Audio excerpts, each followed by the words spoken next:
Hi, this is Bruce Rawles, and I'm talking again with Susan Dugan, as we've been doing many months now and enjoying our conversations about A Course in Miracles.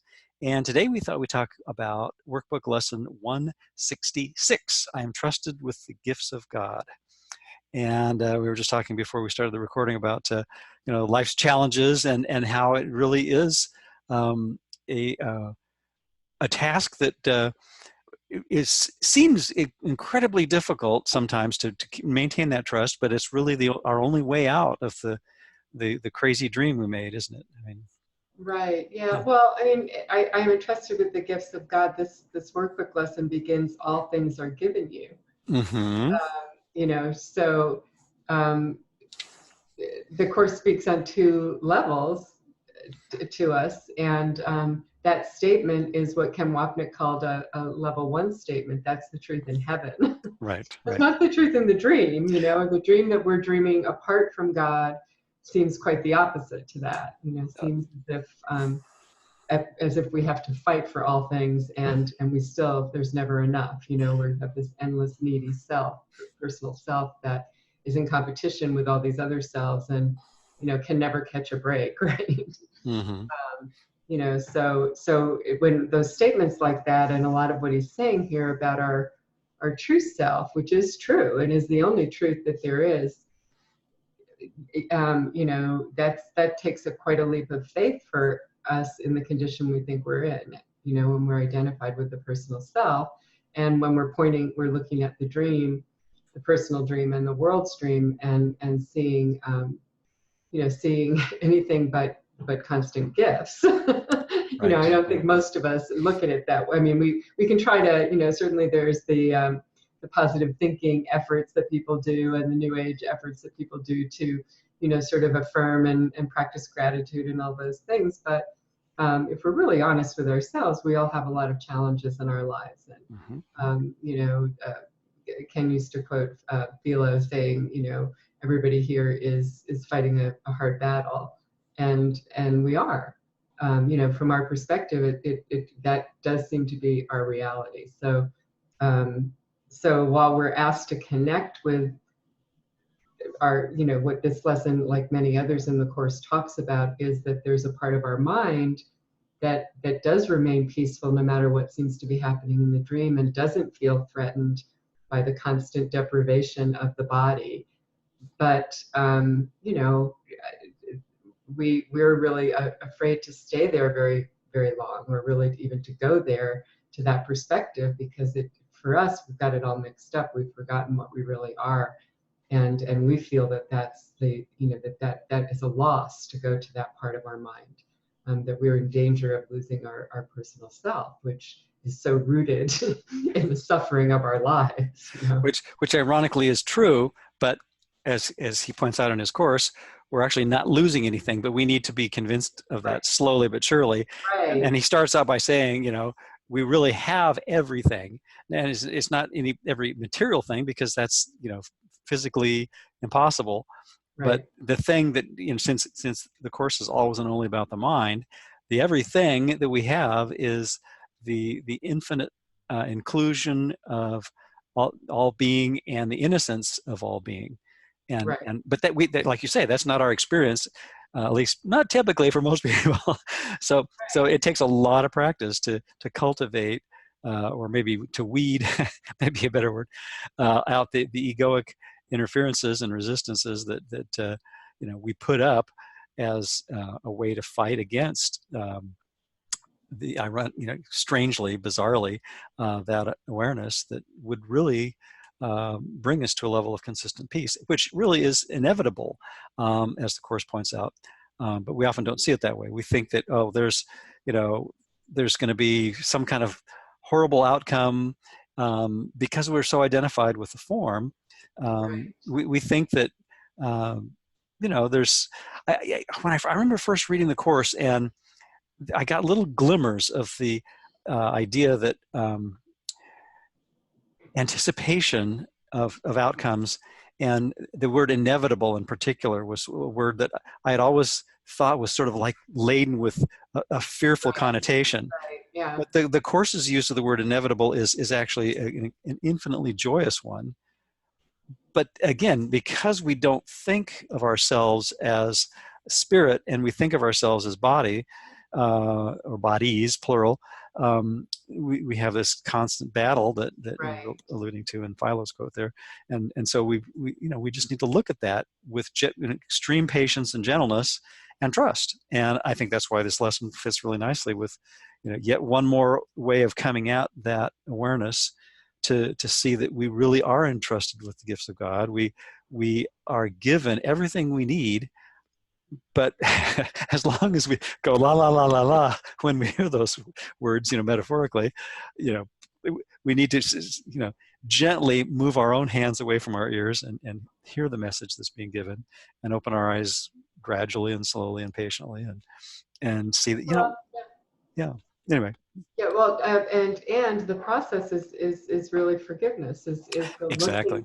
at, the paying attention to the dread that I feel, the restriction, all of the things that come up through the sense of need that we have, that sense of lack that we all walk around with, Mm-hmm. believing that, which is really an outside picture of the inner condition of believing that we really did separate from God, and now we lack love. We don't deserve love. And we can never go back. I mean, it's an irreversible,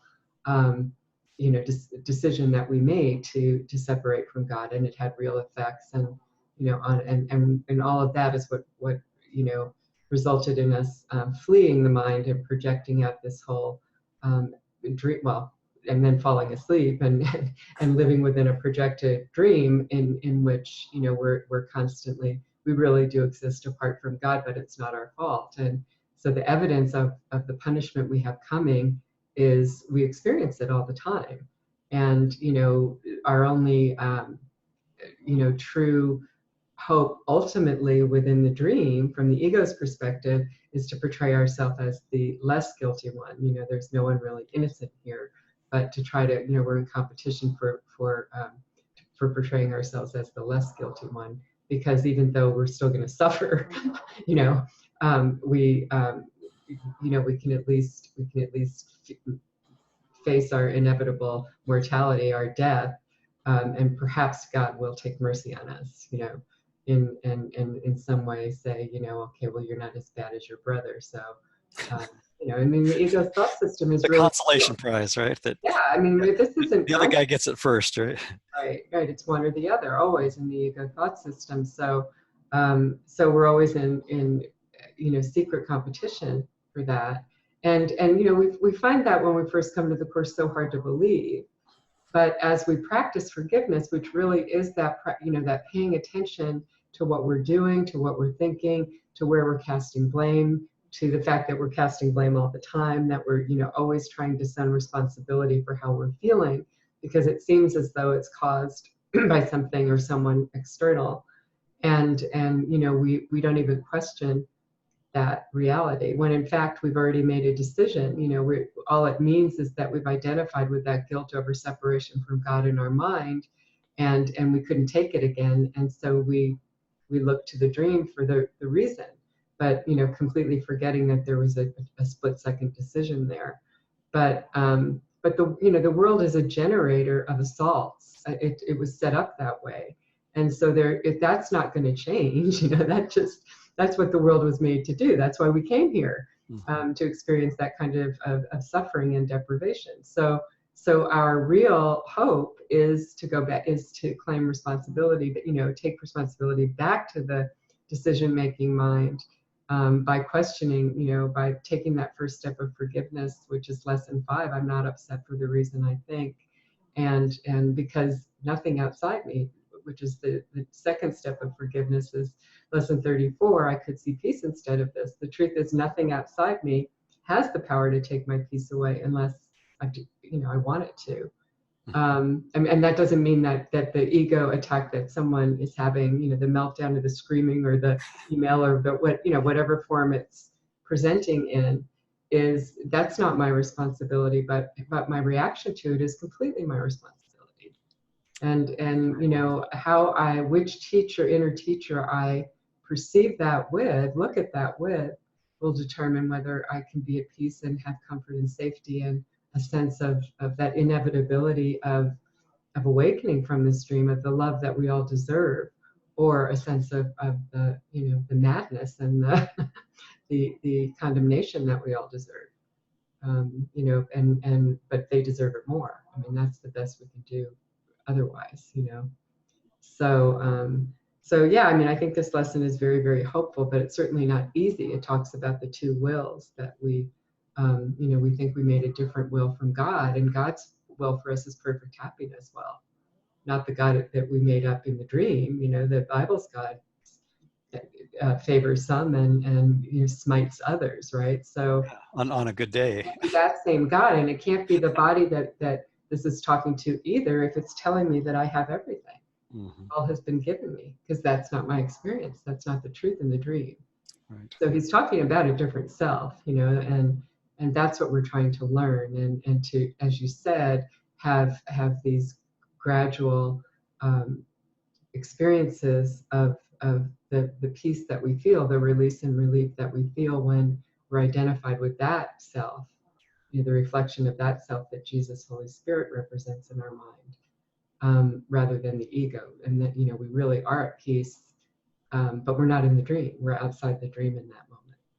And, you know, we need to begin to build trust in that through experience and through contrast with the way we feel most of the time, so that we can, you know, gradually, very gradually begin to spend more time there, begin to choose it more, and trust it more, and go to it for comfort more, instead of going to the dream for comfort that it just never really delivers, those special relationships that, you know, none of us, we're all doing the same thing. We're all fighting the same hard battle of trying to prove we exist, but it's not our fault. So should we read a little bit, or? Sure. Yeah, and what you said is a great purpose to the reading too, because it, you know, it really, yeah, it sets the framework for, you know, what he's about to share here. Yeah. Okay. I'm not even sure where we should start, because. Well, I think we already started with all things are given you. Yeah. And God's trust in you is limitless, the very first couple of sentences. Okay. And then it goes on, he knows his son, he gives without exception, holding nothing back that contribute to your happiness. And that, again, is a set of level one statements, as you're pointing out, that from the Course's jargon means simply that in truth, we are all perfectly innocent, and therefore have had, you know, there has been no assault on that perfection, regardless of anything that has appeared to have happened in the dream of space-time and bodies and personas that we're so, you know, astoundingly identified with. And in order for us to return to that awareness, we have to, you know, be willing to at least consider the idea that maybe there is a happiness and a peace and a true joyousness that's beyond what the world has to offer. And in fact, I think a lot of the Course really is in the practical aspects, is just looking at the fact that the peace that we do find has never been as a result of things happening in the world. It's always been a result of choices in the mind that we've made that are independent of what's happened in the world. And as we go along, because the world does its thing. The world was set up again as a generator to give us constant feedback that we really are separate from God and under constant attack and have to defend ourselves. Yeah. It's a giant manufacturing facility for the ego mind. But we can you know, essentially co-opt that insane thought system by replacing with the Holy Spirit, and use the same mechanism to not necessarily make a better world from the ego's perspective, but make return our minds to the place where we no longer expect the world to do something for us, and just see it as the machine that it is, and really a mindless machine, and being independent of that in truth. The more we start to see that, the easier it becomes to return to that feeling of peace and awareness of peacefulness. Right. Yeah. I mean, really, we're learning that the connection that we're making between what seems to be happening in the dream and our reaction to it, is a false connection. There's no connection whatsoever. It has nothing to do with one has Mm-hmm. nothing to do with the other. The only cause of the reaction is always in the mind, and that decision was made first for the teacher of guilt, as and then we go to the dream to find a rationale for it. And there's plenty of those asteroids coming at us. And I think one time we used that video game analogy, but there's always something coming at you, and there it is. That's the reason, Mm-hmm. right? And we all have our chronic asteroids that we favor, our special relationships, right? Exactly. There they go again. Exactly. Yeah. So should we keep reading? Sure. So the last two sentences in this paragraph are, and yet unless your will is one with his gifts are not received. I'm looking at Ken's commentary right next to that, Ken Wapnick's commentary in the Journey Through the Workbook. Mm-hmm. And he says, as long as we separate from God's love and capital S self, seeing ourselves as part of a separate individual will, we will not realize God's gifts are ours. They are there, but they cannot be received because we fled from them. And it again alludes to the fact that it's an intentional obfuscation, denial, resistance, avoidance, the la la la. It's unconscious, but it's intentional. It's intentional. Yeah, I think that's a good point. It becomes unconscious, or it became unconscious because we deliberately forgot it. Right, Intentionally forgot it. Yeah. So we actually have to be proactive in the active forgiveness practice that the Course recommends to consciously look at all the things that come up that seem to be irritations and annoyances and in some cases horrific triggers, and recognize that every single one of those ultimately, as we generalize, becomes an opportunity to see the projections from our minds that have resulted from a decision to choose the ego as a teacher instead of the Holy Spirit. And so from that perspective, all we're going to see is an endless stream of asteroids, like you say, or some sort of challenges that to our peace that we think that are outside of ourselves. So that first step of forgiveness is always to bring it back in and say, no, this is not happening out there. It's in my mind. Right. And we can't stray. I must have decided for guilt. I must have.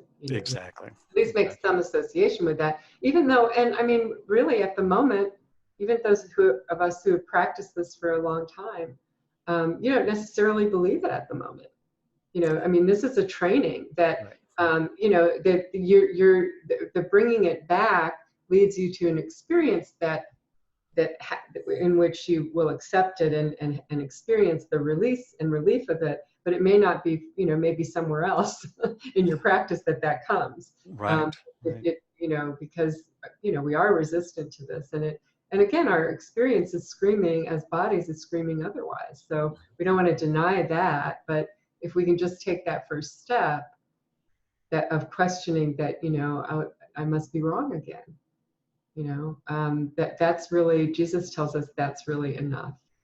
That he, his love can really go the rest of the way for us, because it's always there. There's that wonderful, I think it's lesson 302, that talks about, your love awaits you as you go to him. He the end we seek, and he the means by which we go to him, or something to that effect. But the love is always awaiting us in the mind. We're just turned away from it, fixated always on that screen, on the asteroids.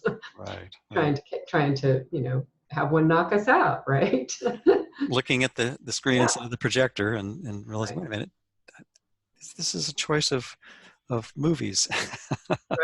Right. So it's a process that does really, again, we're suspending our disbelief really in the moment and saying, well, I must be wrong because I do believe this Course, what it's saying ultimately, and I want to awaken from this dream. I know it's not making me happy, just not right now. I'm not ready to awaken yet, but I can take the little steps that he asks of us. I can right now make a different choice. Right. That's something that a friend of mine named Leonard Lasko brought up in a workshop that he did many years ago that really stuck with me and I think it fits with what the Course suggests as well, is that even if we're not ready to completely release our identification with the ego, Right. being willing to question and to look at the resistance and to be able to forgive ourselves for our resistance, even while we're resisting, Yes. it can be hugely helpful. And I think that's echoed a lot in Ken Wapnick's commentaries, that, that just the fact that you're aware of the fact that you're resisting the piece can be hugely helpful It's and very, looking at the ego, and right? very informative. Yeah, And if you can do that without judging yourself, try to forgive yourself, as you said, exactly. that's the key, Exactly. is to say, oh, well, there I go again, Yeah. we're, this is a process. And even though it's really in truth happening in the moment, that's not our experience. We're reliving this in the moment, in an imaginary theater of timeline, and it can seem to take a very long time. Mm-hmm. Because but the kind use of time, the Course says, and uses that phrase, the Holy Spirit's use of time is kind, and it's to use it for the purpose of forgiveness, for making our lives a classroom of questioning every value that we hold. And what are the values that we hold? Well, almost all of them are about, it's your fault. You're the one, right? And that oftentimes is reflected in the what's in it for me at the expense of others Right. orientation, the we they The thinking, one or the other. one or the other, exactly. So if we can just kind of watch that, and how often we go there and forget about, well, what can I contribute? What can I give? That's kind of a big clue as to when the ego, the childish insanity is in full swing. And and I also like how Ken says, there are two 100% thought systems. The ego is 100% insane. Right. Holy Spirit is 100% sane. And at any instant when we're choosing one or the other, we're 100% in that thought system. Right. And there's no degrees. It's just we're either asleep or awake in any given moment, and so to speak, and being willing to forgive ourselves for having massive episodes of indulging in nightmares that aren't productive for ourselves or anyone else is hugely helpful, isn't it? Right. Yeah. And I mean, in truth, we're in one or the other 100%. But again, in our experience, in our practice, the being able to question our our reaction, our choice, what we're feeling, Mm-hmm. that seems to be an interim step. I mean, Right. we do have the realization and the acknowledgement that my mind is split is a huge step. Mm-hmm. And that I must have chosen the ego. I must be very afraid right now. I must be really clinging to this personal self because I think it's my only hope, it's my defense. So doing that without bashing ourselves and becoming more, I do think that you become more comfortable with your ego as a result of practicing forgiveness. I mean, not in the sense that you want it. You see what quite the opposite. You begin to see that, you're constantly putting yourself first. I mean, it can be quite harrowing at first, but you become less judgmental of yourself. Right. And more accepting of, well, I have an ego. I'm not, it's a humbling experience where you just say, I'm not ready to let go of this yet, but I'm still going home. My intention and my purpose and my goal is still to go home and to turn more and more to develop trust in my teacher, in my purpose and my path. Exactly. Yeah, I think over time, instead of running from the metaphoric room screaming when we see the horrific, actions of our egos, we just, like you say, we look at it without condemnation, and we just say, "Oh, wow, I was afraid of that peace and that love," and then we see that in the so-called others that exhibit similar behavior, even though the form may be different. But we see it's like, well, it's the same thing, and therefore, if we're all in the same boat, we can afford to be patient, gentle, Right. and supportive. Yeah. And that's key too, is to really see, well, yeah, what I was reacting to in them, the little meltdown that they just had that seemed, so over the top, that, I have an ego too. And, Ken always used to say, I mean, if anyone in touch with the love within them would never behave like that. And, when I'm doing that, I'm certainly not in touch with the love within me. I'm very, very fearful. And Mhm. so even though the form of their meltdown might be, might seem more dramatic or more whatever than mine, different from mine, it doesn't, the form really is, the content is the same. It's always the same. And so why am I why am I drawing the line in the sand? Because I'm shutting myself out when I do that. Mm-hmm.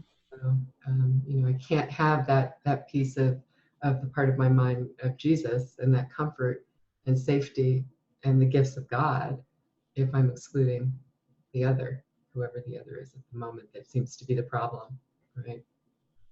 So, or excluding anyone, and boy, that's a process of us accepting too, right? Absolutely, absolutely. Have a Yeah, hierarchy, the total inclusion that's required at one point. Yeah. right? And that's why it's gonna, that's why it appears to be a journey. Mm-hmm. But Do you want to read some more? sure. Okay. Um, Here's the paradox that underlies the making of the world. This world is not the will of God, and so it is not real.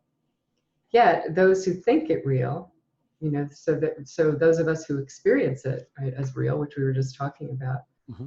um, must still believe there is another will, and one that leads to opposite effects from those he wills, from those that God wills. Impossible indeed, but every mind that looks upon the world and judges it as certain, solid, trustworthy, and true believes in two creators or in one, himself alone, but never in one God. We believe we made a will opposite to God, and took that very mad thought seriously. And the horrific guilt over that is why we ran away in the first place, or appeared to. I mean, we're not really here, but in our imagination, we're gone. We're not welcome back.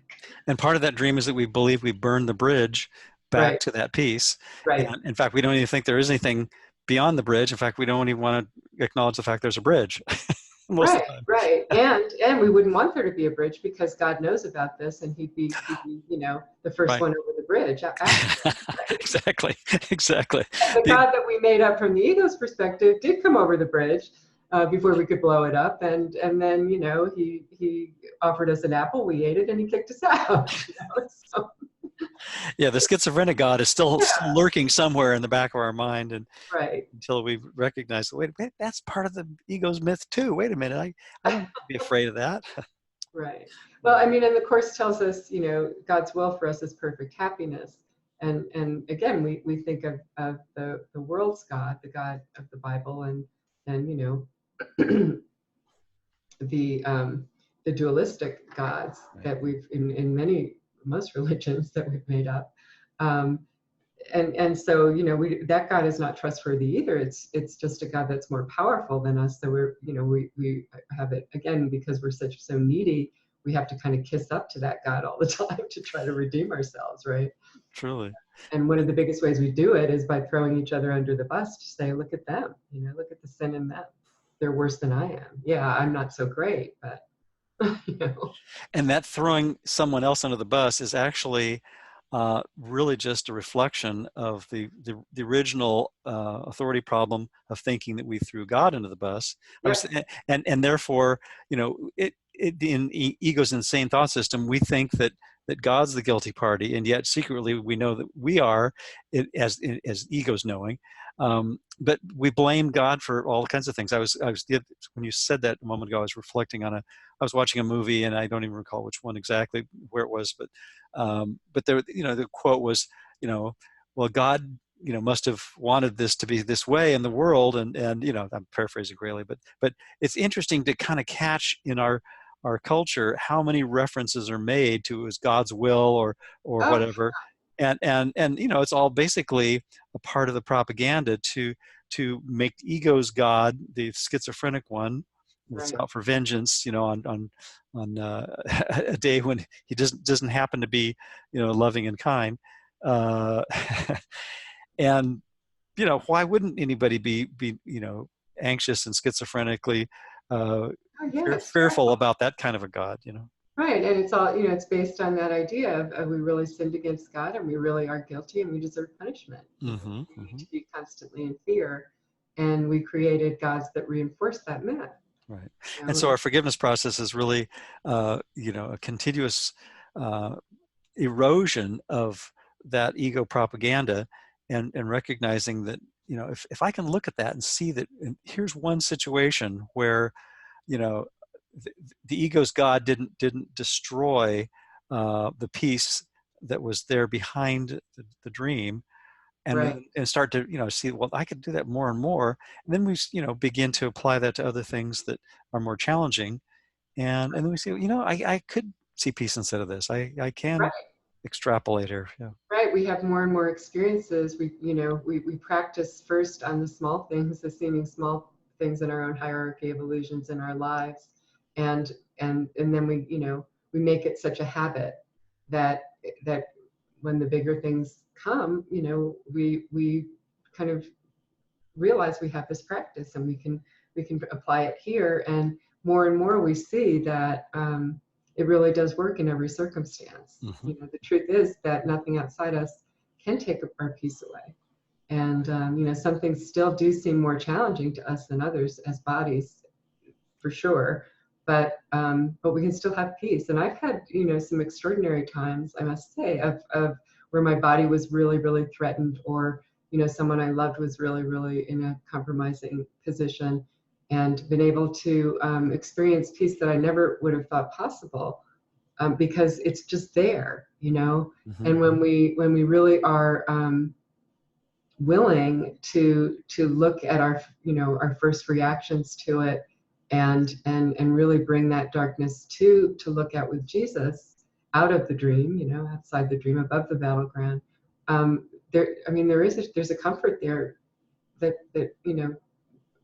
we can sort of just watch ourselves going through it without being identified with the belief that we're going to be punished because of it, or deserve punishment, that we can still be at peace, and that nobody involved is really guilty or in the same, in under threat of destruction that it may look like in the dream. Yeah. Yeah. So yeah. So wouldn't we really want that? I mean, Ken used to say, yeah, well, we do want it, except there's a part of us that still is very afraid of it, and very often, if we do have those kinds of experiences, well, they'll be followed by a real retreat into some sort of ego attack on our part, in which we Hmm. feel completely unfairly treated by someone, in a rage or whatever, right? Exactly. So So yeah, the forays that we make in accepting that there's another will besides the egos are almost always counteracted by the ego's counterattacks. Uh, right. I but mean, of course, the Holy Spirit never attacks. It just basically points out that the ego's attacks are not real. And when we find the peace and see the will of God, which is, the gifts, the peace, the, the lack of anxiety about outcomes, uh, the ego basically says, well, what about me? And well, and the ego's very frightened of that, because yeah. there is an understanding on some level that, if you keep doing this, I'm starting to fade away. It's like the Wicked Witch of the West, and what was it, The the bucket of rat, water. Yeah, like, yeah, the water being poured on her or something. exactly. Yeah. So there's that fighting for its life, and it will, the ego gets pretty vicious. The course tells us that it will, and vicious in terms of certainly the internal rant that goes on of telling you what, the horrible things that can happen to Hmm. you, and that you deserve. And the ego's voice is very very critical and unkind, and when, of others and of us, of the person we think we are, and can be quite convincing and have Hmm. great arguments. The image that comes to mind as you're saying that is, it's almost like the Holy Spirit sees the little cartoon characters of our egos and just sort of gently picks them up by the scruff of the neck, just like a mama cat, getting a little kitten out of mischief, and placing them out of the way, out of harm's way, kind of thing. And it's just, I think it's really that kind of gentleness that, if we can, recognize is being given to us in this curriculum, we then can learn to, you know, pass along that the gift as we receive it, and then Right. demonstrate that with our relationship with other Well, people. the cartoon image is good because it, we take it so seriously and we think it's a big blockbuster um, drama of some kind, and in fact, it's, or a apocalypse. I've been thinking lately, it seems like a dystopian novel or something. But in truth, it's really more like Looney Tunes. It really is more like those very three-dimensional sort of cartoons that we grew up with, that were just silly, with people getting bashed and run over by cars, and just silly, senseless destruction that is yeah, that you could just come and say, okay, go back, let's go back, put you back in the inkwell, because I like they that. were That's actually great. being drawn, right? Yeah, that kind of reminds me of some of those cartoons I remember seeing as a kid, where Yeah, you see the artist, the and then, cartoonist and then actually. they begin to animate, right? Exactly. Yeah, I like the image of going back in the inkwell. I'll use that. I like that a lot. Yeah, that's a great one. So, Yeah. all right, well, let's read a little bit more. We, as Sure, sure. usual, we're talking, and we That's start that's reading a okay though. lesson. I But think I we're think we're covering it covering too the much. points of it. We are. We are. So, Yeah. yeah. So we did. Did you finish two? I don't think you did. Oh, I was reading it. Yeah. Never mind. That's Okay, okay. so yeah, those who think it real must still believe, I'll just repeat that, there is another will, and one that leads to opposite effects from those he wills. Impossible indeed, but every mind that looks upon the world and judges it as certain, solid, trustworthy, and true believes in two creators, or in one himself alone, but never in one God. So, yeah. Yeah, as Ken points out, even if you're an atheist, uh, you know, there's still my will separate from God, even if there's Right, not another will, kind of right, thing. exactly. Yeah. Yeah, certainly we believe in punishment, and if we believe in punishment, that's reflecting the belief in that God is angry. He Exactly. knows we're here. The third paragraph starts, the gifts of God are not acceptable to anyone who holds such strange beliefs. He must believe that to accept God's gifts, however evident they may become, however urgently he may be called to claim them as his own, is to be pressed to treachery against himself. He must deny their presence, contradict the truth, and suffer to preserve the world he made. And Ken has a We do, yeah. wonderful commentary here. He says, no one is happy here, and no one can be happy here, for happiness is found only in heaven. Thus, to be outside heaven is to be outside our happiness. We shall presently see that happiness in this world comes from realizing we are not of this world. Right. And that kind of reminds me of a title of one of the workshops that Jeff gave when they were in Temecula. The way to find, peace or joy is to, in a Enjoy joyless this. place, is to recognize you're not there. Right, Yeah, right. and I think the recognizing we're not there oftentimes can take the form of seeing the cartoonishness of our own little dramas and those of others, and just smiling gently and saying, "Oh yeah, I don't have to make a big deal about this." Instead of seeing the ego's backlash and being blindsided by it, just say, "Oh yeah, there's that predictable response." We're all doing the same thing. I Yeah, mean, exactly. It's just like I and don't have to make a big deal about this, or you maybe I know, can just make a little less big deal than the last time. Yeah, even if it's just right. But I mean, really, we're of course we're always in conflict, because everybody is me first, right, right. and that can't work. That can't possibly work out. So it doesn't. No, no, and Surprise, surprise. the Yeah. hint there is everybody, because Everybody. Yeah. as a body we think we're separate from the oneness, and how could Right. we deal with things And otherwise? that's what we said to God. Me first. It's Yeah, me. Let's make it about me. yeah. Me. And we thought that was a good idea, but it didn't work out so well. No. So here is the only home he thinks he knows. So here in this dream, in this body, this world, here is the only safety he believes that he can find. Without the world he made, is he an outcast, homeless and afraid? He does not realize that it is here he is afraid indeed, and homeless too, here in the world. An outcast wandering so far from home, so long away, he does not realize he has forgotten where he came from, where he goes, and even who he really is. And That's that's certainly, that echoes of lesson I was 182. just going to say that sure resonates beautifully with that, doesn't it? Yeah. Yeah, yeah, and it goes on in that same vein, and we probably don't have time to, with the, he seems a sorry figure, weary, worn, and threadbare clothing. Paragraph 6 talks about, with feet that bleed a little from the rocky road he walks. I mean, that's really the way, again, the face of innocence, the body of innocence that we're always trying to convey, to try to prove that we're the less guilty one. And how do we do that? We suffer, right? Look at how I'm suffering, and I'm suffering because of blank. There's got to be a reason in the dream for my suffering. It's not. I don't have anything to do with it. I didn't ask to come here, right? I don't even know how I got here. The mindlessness of zombiehood that we Yeah, all lay claim to, huh? yeah, definitely. Yeah. So, Kent has a nice commentary on that first sentence of that sixth paragraph. I'll just skip to the last half of the paragraph. He says, all those who seek to find happiness and pleasure in this world will never find it. They may have it momentarily, but it will not last. This is not a course on how to be happy here, for its purpose is to make us happy by realizing we're not here. Only such realization will lead to happiness and joy. Without it, we but settle for specialness instead of real love. And again, the not here doesn't mean that we withdraw from the world and become an ascetic or a monk or live in a monastery or any of that stuff. I mean, if that happens to be your path, great. But for the vast majority of us, it's just, doing the stuff that we would do anyway in the world, but without identifying with the dream figures quite so much, and just a little bit less each day.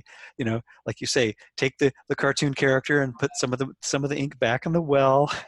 and really, it's just the questioning of that, Yeah, of yeah, that identification. yeah. Here I go again. I chose the ego. I'm identified with my body. I'm identified with this false self, and but I have a helper. I have the hand that can come down and lift me out of it. But we have to turn to that too. We do need help with this, because we kind of can't disidentify without, first identifying with the part of our mind that sees differently. Exactly. Yeah, and that helper is, like you say, it's the cartoonist in a sense. It's our decision-making mind aligned with the undo principle of the Holy Spirit that says, I don't have to identify with this cartoon character. I can actually, align with the Holy Spirit's gentle lifting of identity from the cartoon's screen back to the projection of the mind, and just recognize this has had no effect on the real eternal infinite being that we all share. Yeah. Right. Yeah, definitely. And maybe smile, I mean, Yeah. because the Jesus Holy Spirit is always smiling. I was trying to find some way to kind of close this up about Jesus Holy Spirit. I mean, he goes on to talk about, how frightened we are to turn to that love within us. And how in paragraph 8 he says, you cower fearfully lest you should feel Christ's touch upon your shoulder, because again that reminds us of God, and we're afraid of God now. We think God represents punishment, so we're afraid to turn to that light.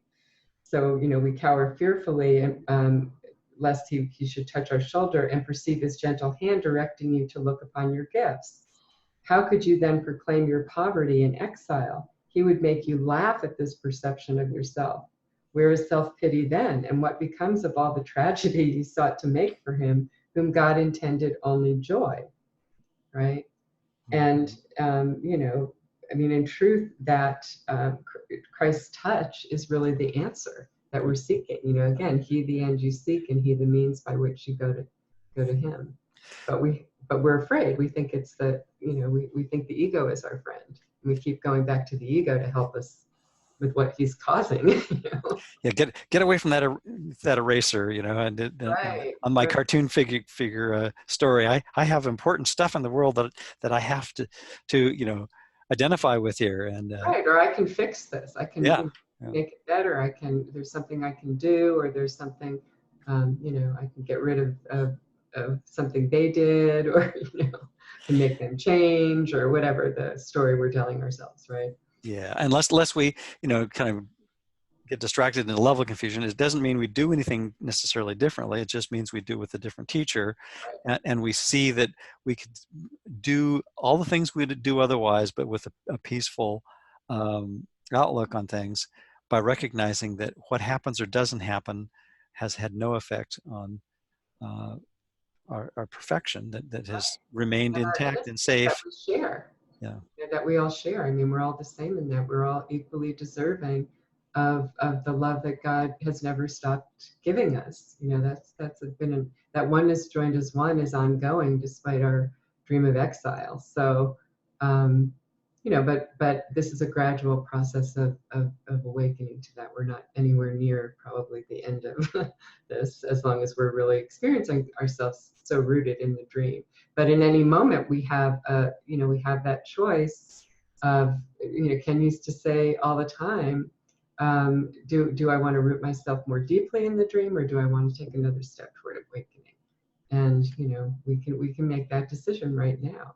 And how do we know we need to make that decision? Well, whenever we're scared or angry or frustrated or challenged or terrified or however anxious, however it's presenting, the opportunity is right there to find peace, to find the peace that we forgot is always there. So that's the upside of all these challenges in our lives. It's what reminds us to go back to the mind. And that's the mind training of the course. And those really are the gifts, in the sense that everything that happens seemingly to us becomes a gift when we recognize it's coming from us, and also it's coming from, as Ken would love to say, a maladaptive solution to a non-existent problem, a choice in the mind that really was just a silly decision based on a misunderstanding. And from that perspective, it's like, oh, well, this becomes laughable. Right. When you put it like that, who would find the choice between miracles and murder hard to make, right? The Course says. But I mean, it really just is a choice that we're making right now. There's a right-minded version and there's a wrong-minded version. And one is terribly painful and one is, not painful at all and peaceful and a huge sigh of relief. So, eventually we begin to choose the right-minded one a little more consistently and catch ourselves a little sooner when we're choosing to be wrong-minded. And happily, that is an inevitable result of that everyone will come to eventually. Yes. And we're assured of that, and that's also kind of helpful for each of us, that we don't have to sweat the program. We just have to realize that whatever difficulties I appear to be facing, I'm only making it more difficult for myself by identifying with the ego's interpretation of things. And if I can just remember to not take that quite so seriously, look at it, not shirk from looking, and know that the Holy Spirit is always there helping us to look at it. And then we kind of become more dimensional and less cartoon-like, and we can watch our cartoon selves doing their stuff, and not make a big deal out of it as much. So, right. Yeah. Right. That's probably a good place to wind up here. Yeah. Do you have any announcements you'd like to make at this point, or? Do I have any announcements? I did do an interview with Rosemary Lasasso, and that will be. We just haven't gotten around to the editing yet, so okay. That will probably be coming at some point, and I'll probably do another one with Jeff Siebert. Both of the Jeff is still currently teaching at the Foundation for Miracles, and Rosemary has pretty much retired, but is still a great source of wisdom, and so. Well, I look forward to those. Yeah, when they're available. And those interviews are really about how do we do this in our lives? How do we try to live this? And so I mean, there's nobody better really to tell us here. I don't think than people that really tried to live this. And under the tutelage of Ken, time, and really, had to try to deal with their own egos and walk the talk, and kind Yeah. of really, really deeply practice this. So. Great, great. I just have a couple of quick announcements myself. One is that yesterday I listened. It was more of a lecture than a conversation to Bob Rosenthal giving a wonderful monologue about the purpose of looking at relationships from a course perspective. Mm-hmm. And so that recording will be available sometime soon. I'm not sure exactly when. I encourage people to go to acim.org as well as facim.org for the two sister organizations that have this wonderful material. So the Foundation for Inner Peace is basically, ramping up their program of doing media outreach and that sort of thing. And they're also kind of going through a rebranding phase. I got a sneak peek at a new logo that looks really cool.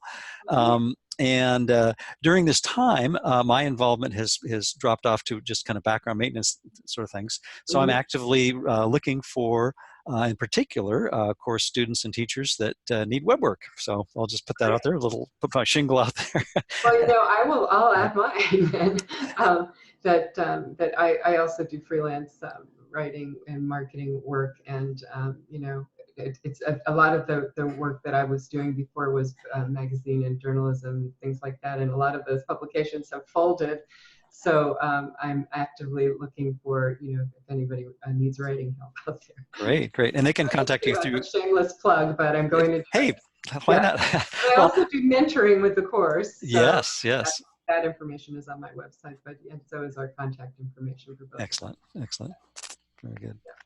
All righty. Well, thank you so much, Susan, as always. I always enjoy our conversations, and they're great reminders for me to, as we always talk about, practice our forgiveness curriculum, and just be gently mindful. And yeah. All righty. And you can reach Susan through fourreasonforgiveness.com, and I work through acimblog.com, and I'll post this video on both of those sites soon. So, all righty. Thank you. Thank you. Great. There we go. Let me stop the recording here as soon as I get my mouse. We're still recording. Let me find it. There it is. Okay. Thanks all. Bye for now. Thank you.